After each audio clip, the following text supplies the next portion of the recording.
Yeah, it's cool, man. Studying this is like big picture stuff, you know. So, on one hand, write down your scales in all the modes, learn them, harmonize them, figure out what the chords are, write progressions in those things, and then on the study other people's music. That's the kind of stuff that matters most. There's no maybe you learn some secret words like cadence. How do we end the song? That's your cadence. Does a cadence necessarily mean it's at the end of the song? It doesn't necessarily. When I'm writing, do I think about cadences? Maybe you think about the ending and how you end the song, but maybe you don't even think about it. The more you think about it, and that's what kind of those magic words will give you is like a certain awareness. Oh, I didn't think that's a thing. People officially think about that. It's like, oh yeah, they do. Here's some examples, and then you think like that. It's conceptually. That's where you really got to go. In the academic world, I don't man, it's pretty rough, dude. Like they'll talk about cadences and they'll talk about the rules of counterpoint, and they'll make you do exercises, and that's good. I've been doing some exercises myself, trying to get better at it. No one leaves the place being 100th as good as Bach. Um,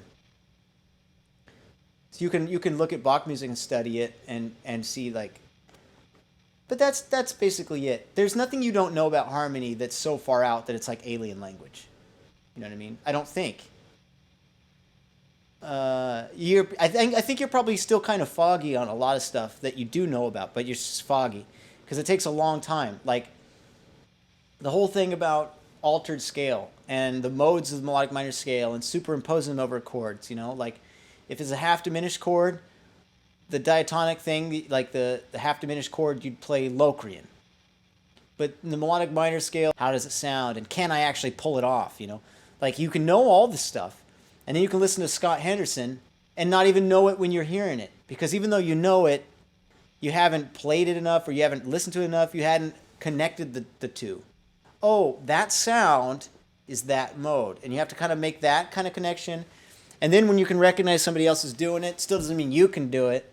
Like, I can't sit and play like Scott Henderson. I mean, really, nobody can except Scott Henderson. That's kind of his achievement. Same with Alan Holdsworth. He's even farther. So extreme, that guy. Listen to Alan Holdsworth and like, what the hell is he doing? Like, you'll make a general kind of thing like, okay, well, it's outside, I guess. And, I mean, that's fine. Fine place to start. And then you can ask them, so to speak. Even you can't ask them literally because maybe they're dead or just so famous you couldn't get a letter from them. But you look up their interviews and you find out, or like Holdsworth has a couple books. I have them here. He talks about how he sees the fretboard, and how he sees scales and right. So I mean, you just here like here'd be an interesting study. It's like you refresh on what he thinks about chords and scales and soloing and stuff, and then after you refresh on that, doesn't mean like transcribe a solo. It just means like listen to him talk about it and listen to it, and you go, okay, I get what he's doing, kind of. I get the idea of what he's thinking about, sort of.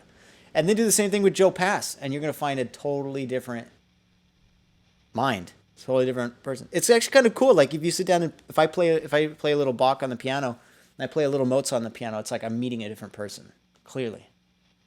Um, which is kind of cool. And then after you have that experience, listen to the music today and just this homogenous glob of like no identity where you don't meet anyone when you play that music or hear it. You didn't meet that artist. There's no original take.